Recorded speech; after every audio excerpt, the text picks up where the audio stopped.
Now, everybody needs a place to go where they can unwind and relax in a safe place, and they're accepted for who they are and not judged. Try it again. Camp Big Sky's that place. Jenny, you hanging on? And it all started with a promise made to a brother. He passed away when I was 15 years old, had disabilities, and when he passed away in 1963, I was 15. I made a promise to him that one day I'd do something for people with disabilities. And in 2004, it happened. This camp is an accessible place for people with disabilities and their family members, friends, and caregivers to be able to access, discover, learn, and enjoy the outdoors.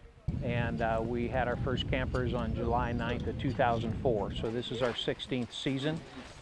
And for some campers, it's their first time. I'm having a good time. This is my first time here, and I love it. Today was mostly about the rides and the fishing, but that's not all they do here. We also do a life skills education class where we teach special ed students from local high schools important skill sets that they'll need to live more independently in the community. And we also have a volunteer training program where we teach people with developmental disabilities how to become great community volunteers. There you go, man. This camp is also an escape from the daily life and the challenges that people without physical or developmental disabilities will never understand. It's special needs for disabled people, like everybody has different handicap problems. But when you get here, does it matter? It doesn't matter if you have a disability or not. They're accepted here. They're very well accepted here. And they like that. And they get volunteers and everybody helps them and everybody's good and they're good to each other. That makes them more aware of how to be kind to one another. Even if your handicap is actually catching fish, they have accommodations for that too. We have a good friend from the Jacksonville area. Nathan comes up fishing, and we especially have some large dip nets down there so he doesn't lose his bass when he hooks onto them. Mom, reach down and grab his mouth.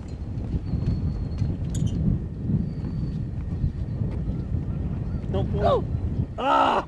The first time he came here, he came with his father and spent a night in the cabin. Then he took his dad out in our boat and caught the largest bass of his life. And as they were getting ready to go, he came up to me and he said, "You know, Brad, this place blows me away." And I said, "Well, you made my day, Nate." And he said, "But what's impressed me more than anything else," he said, "I've been here for 2 days.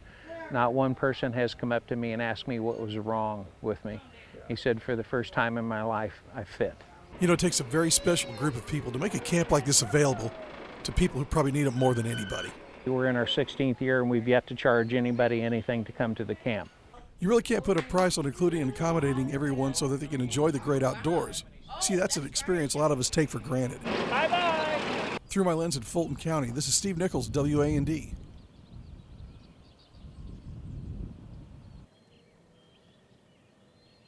Now, this is Nathan.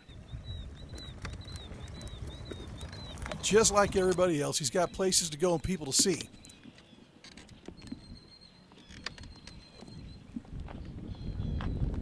But he just does it a little different than most. So today, Jacksonville Lake is where he's going, and I'm the lucky person he's going to go see. Yep. Now, much of Nathan's life has been an uphill battle. Now, can you imagine going uphill in a wheelchair is not very easy? Because I was born with a birth defect called spina bifida.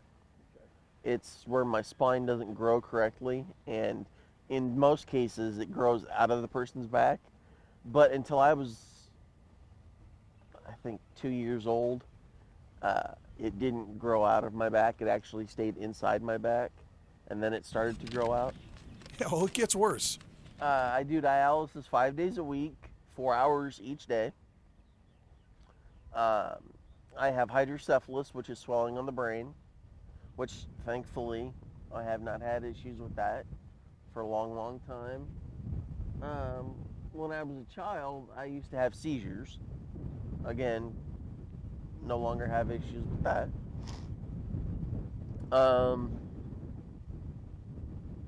But just everyday issues, you know. Like I also suffer from anxiety. That's a huge thing in my life. Now, that's a mountain of serious physical limitations he has to deal with. But this isn't a boo-hoo sob story for Nathan. Not by any stretch.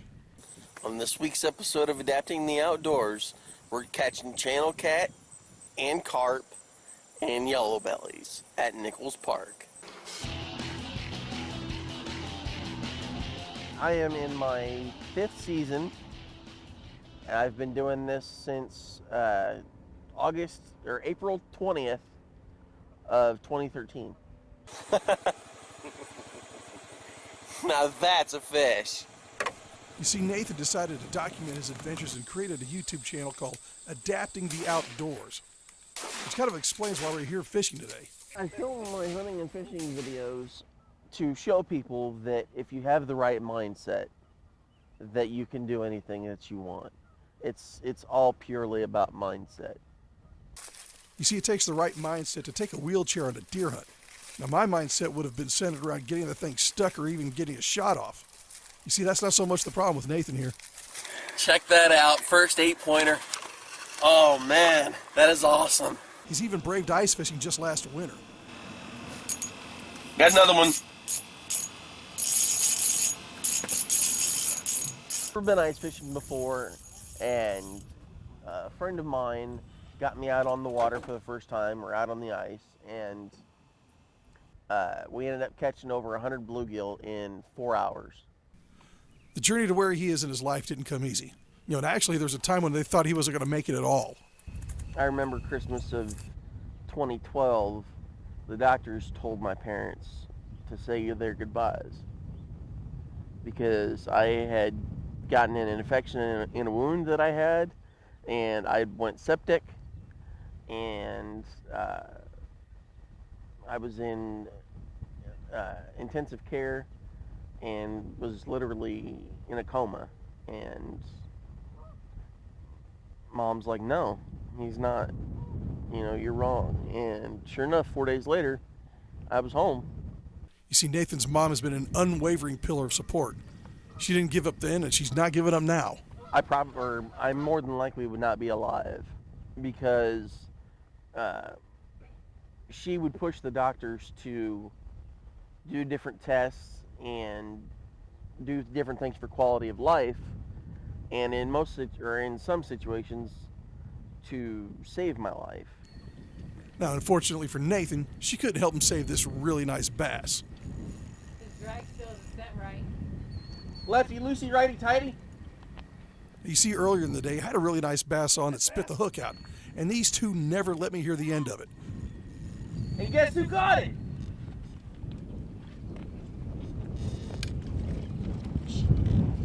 Mom reached down and grabbed his mouth.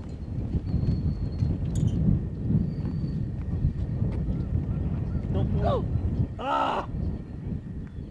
Don't pull him by the string. He who has the camera and the power of editing has the revenge. Now, in all fairness, as the day went on, Nathan did catch a few more fish, Steve, can you help me out, bud? including this really nice channel cat. Yeah! But I think we need to get him a nice landing net for his birthday or Christmas.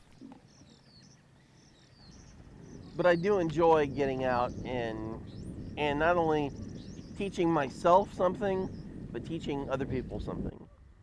On one of my latest videos, in a day's time, I had like 4 or 5 people message me and say, "I've really learned something out of watching your video today. Thank you."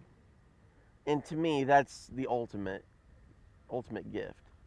But teaching somebody how to shoot a buck or catching a bluegill is not the only purpose for his YouTube channel. When I was younger, I questioned a lot about, why me, what am I doing? And it's taken me 30 years to figure that out.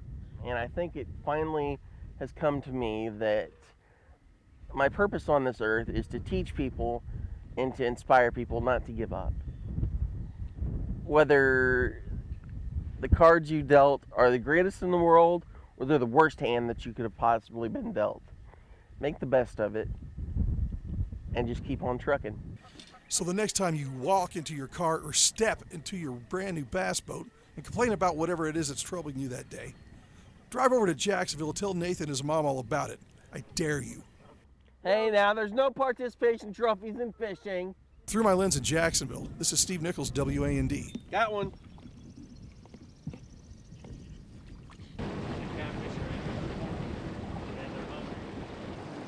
Now, in spite of what it looks like, spring is here, and that means fish are moving into the shallow parts of the lake and looking for a place to spawn. The power plant is way over here. All right, so they suck the water in over here and run it through a little canal through here. But if you're interested in big rod-bending fish, you need to target catfish. And power plant lakes are the place to do it. Power plant lakes in general, especially for catfish, they call them catfish factories. There's, for some reason, the catfish thrive in that warm water climate. On this day, we're in Clinton Lake, just a couple of weeks after they open up the basin for the 2019 fishing season. This basin in between the two bridges is closed from October to April.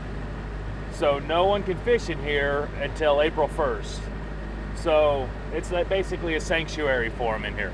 Which gives them plenty of time to grow without human interference. They get big. Clinton Lake especially has started stocking blue cats, which the world record's 150 pounds, you know, so fish are 4 years old. They're reaching 20, 30 pounds here in the lake already. That steam off that water looks so cool. So today I'm taking Shawnee Ford with me. Now she's kind of a foodie, so we figured this is an excellent opportunity to introduce her to the Midwest staple, fresh caught catfish fillets. First time catfishing, yeah. Now, I've fished before, in all fairness, so don't judge the holes in the pants and the California attire, but this is my first time catfishing. So this should be an interesting day. We are going to go to the discharge area where the warm water enters the lake. It's got current, it's got the hottest water that you're going to find in the lake. It didn't take long for the action to heat up. Oh, it's a big drum. Not exactly what we were after, but it's fun nonetheless. Whoa! We tend to catch a lot of drum up here too. What do you think of that? I did that, kind of. That is awesome. But unfortunately, the action cooled down at this location, so we went other places where the water was cooler, but the action was a little bit hotter. And this place looked very promising. Woo!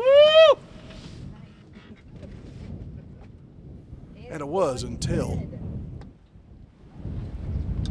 Oh! Now, that fish was big. It broke a 50-pound leader. It happens to the best of us, so off we went. Now, thankfully, Jason was able to weed out the more unproductive parts of this 4,900-acre lake and get us back on the fish. Ooh, that's a good-looking fish. I know it's not big, but it's pretty. But not good enough. What's happening? Good job. That was a little Hey, bit it's a catfish. It was bigger than the last one. Yeah. But we weren't through just yet. To the right. He got wrapped up and rolling. See that? We had time for one more. When they roll, Ooh.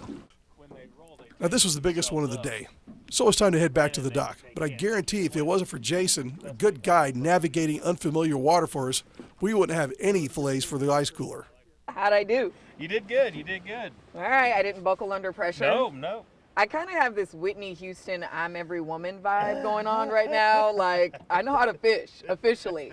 Now, the first one I thought was really impressive that we took out, but we threw it back because it wasn't to eat. What was it called again? It was a drum perch, freshwater drum. So we don't eat those. And then the second one was a catfish that was kind of small. I was feeling really good. Good eater size. But those last ones, those were huge to me. I know they were only like 4 or 5 pounds, which is small because you catch like 40-pound fish. But like, for me, today was a good day. So, power plants are a really good place to go right now for big catfish. And as the season progresses, the number of whisker fish will increase too. Just make sure you become familiar with the local regulations first, especially if there's a possibility of restricted areas, as it is with most power plant lakes.